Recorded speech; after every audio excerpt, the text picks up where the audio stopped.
There is so much hype around this car brand. I've come all the way to China to see what all the fuss is about. Xiaomi, it's an electronics company that builds smartphones, but it might have just built the Tesla Model Y's biggest nightmare. This is the Xiaomi YU7, a dual motor 500 kilowatt electric SUV with luxury materials, heaps of in-car tech, and performance that borders on supercar territory. It's been accused of copycat European styling. There's been quality concerns.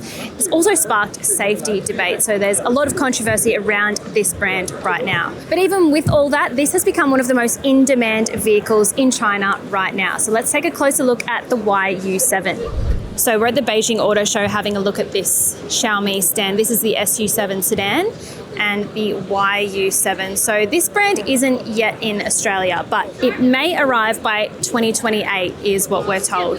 The YU7 SUV, we sell a lot more SUVs in Australia, so we're probably going to get that one before any others. So this is Xiaomi's second car, the YU7, and the SU7 you see there was its first vehicle. So that's the sedan, and this is the SUV. It's gone straight for the jugular in terms of targeting the Tesla Model Y performance. It's got serious speed, heaps of luxury appointments inside the cabin, and some of the most ambitious in-car tech that we've seen from a new brand. What is also very interesting about this brand is Ford's involvement with it, and I say involvement loosely because Ford CEO Jim Farley has been driving around in an SU7 and he was very impressed. He says to be able to compete with car makers like this, very fast-moving, high-tech Chinese brands, you need to know them. So you can't beat them unless you know them. And that's what he said. So he has, funnily enough, been driving around in an SU7.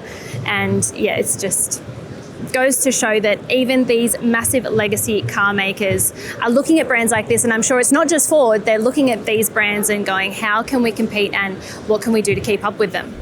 See if we can jump into this one. So this is a 16-inch central display, very large, and it's powered by Xiaomi's HyperOS or operating system, so Apple and Android capability. It's also got smart home integration, and as you can see, physical dials, buttons and things like that.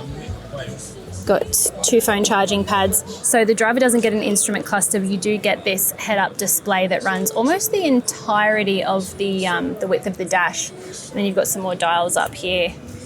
I'm sure you'd be able to adjust what those show you, but they're just on speed and compass for now. The seats, yeah, I feel like they could be a little bit more bolstered. I don't feel super held in. Maybe if I was a little bit wider, it might be a bit more cosseting.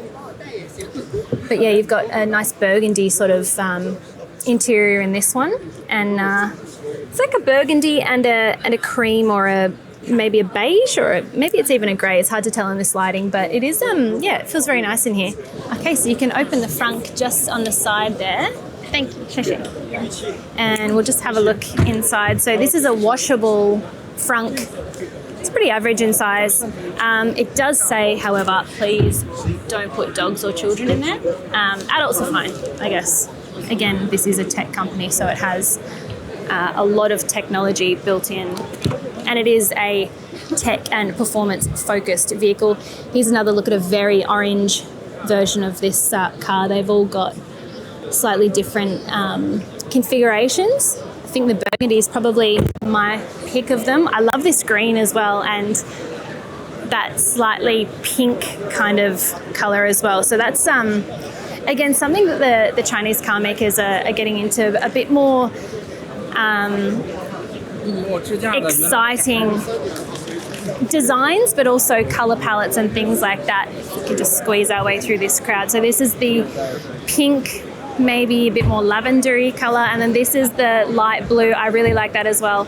And then you've got this SU7 that's bumblebee yellow, not to my taste. And then you've got this bright blue SU7 as well. So as you can see, the color palettes are very bold, as is the styling. So let's talk performance. This is on 800 volt architecture, so it should be pretty quick to charge. We don't know exact specs yet for Australia, as it's not confirmed just yet. Performance-wise, this thing can do 0 to 100 in a claimed 3.2 seconds, so it's seriously quick. 508 kilowatts for the dual motor, about 866 newton meters. Faster than a Model Y performance, faster than a Porsche Macan electric as well. One of the craziest things about these vehicles to me is the price. The YU7 is more expensive than the SU7, and I'll just get up my notes here. So Chinese pricing for the YU7 is about 253,000 yuan.